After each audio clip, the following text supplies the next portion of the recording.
கிறிஸ்துவின் நாமத்தினாலே உங்களை அன்போடு கூட வாழ்த்தி வரவேற்கிறேன். என் தேவன் நல்லவர்.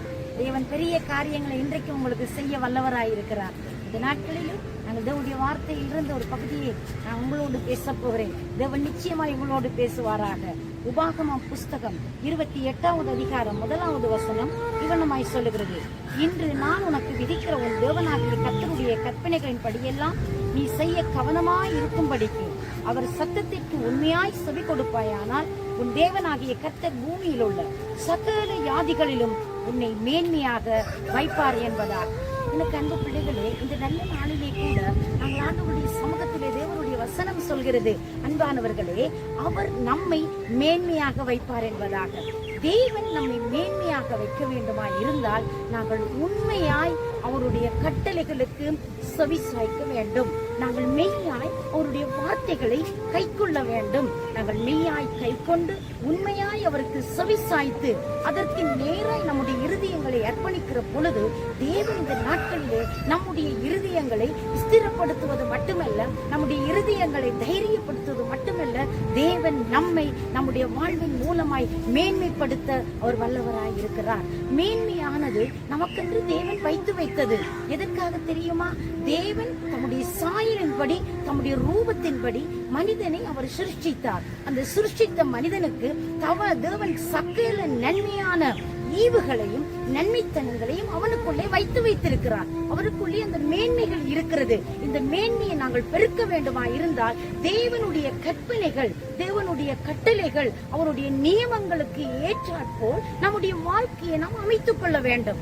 அதற்கு நேராக நம்முடைய இருதயங்களை, நம்முடைய செவிகளை நாம் சாய்க்க வேண்டும். அப்படி சாய்த்து அவருக்கு பிரியமாய் நடக்கிற பொழுது தேவன் நம் மூலமாய் வைத்திருக்கிற அந்த திட்டங்கள் அங்கே வெளிப்பட ஆரம்பிக்கும். பிரியமானவர்களே, அவர் நம் மூலமாய் மகிமையானவைகளை செய்வார். அவர் நம்மை மேன்மையாக வைப்பார். பிரியமானவர்களே, நாங்கள் அந்த மேன்மையை இன்றைக்கு பிடித்துக் கொள்ளும்படியாய் நான் உங்களுக்கு ஆலோசனை கொடுக்கிறேன். தேவன் வைத்திருக்கிற அந்த மேன்மையின் ஆசீர்வாதங்களை சுவீகரித்துக் கொண்டு அந்த மேன்மையான நன்மைகளை நமக்குள்ளே தக்க வைக்க வேண்டும். அவைகளை நாங்கள் பற்றி பிடிக்க வேண்டும். பிள்ளைகளே, எனக்கு அன்பான கர்த்தருடைய பிள்ளைகளே, ஆதி மேன்மையை இழந்த தூதன் என்று சொல்லப்படுகிறது.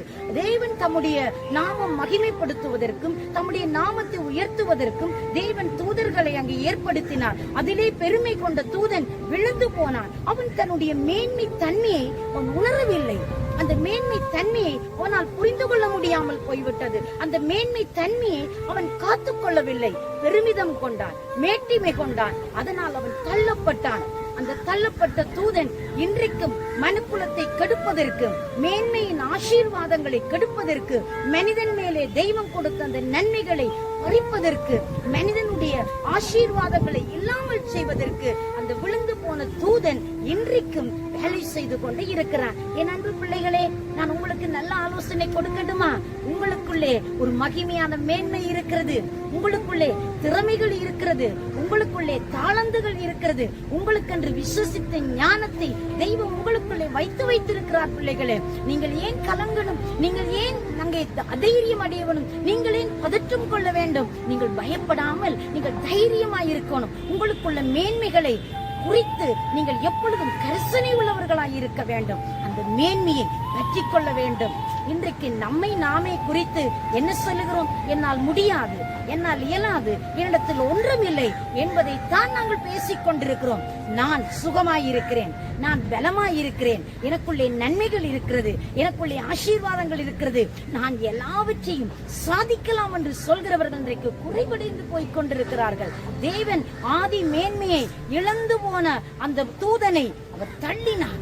அந்த மேன்மையை அவன் விரும்பவில்லை. அந்த மேன்மையின் ரகசியம் அவனுக்கு புரியவில்லை. பெருமிதம் அடைந்தான். அன்பு பிள்ளைகளே, மேன்மைக்கு முன்னானது தாழ்மை என்று வேதம் சொல்கிறது. நாம் மேன்மை அடைய வேண்டுமா? தாழ்மையை பட வேண்டும். நம்முடைய இருதயத்தில் தாழ்த்தப்பட்டவர்களாய், நம்முடைய இருதயமானது தாழ்மை உள்ளதாய் நடக்க வேண்டும். தேவன் எந்த மனிதனையும் உயர்த்துவதற்கு அவர் அதிகாரம் உடையவர். எந்த தாழ்ந்தவனையும், எந்த சிறியவனையும், எந்த எளியவனையும் கனம் பண்ணுவது அவருக்கு மகிமையான காரியம். என் அன்பு பிள்ளைகளே, இந்த நாளிலே நீங்கள் மேன்மை அடைய வேண்டும் என்று விரும்புறீங்களா?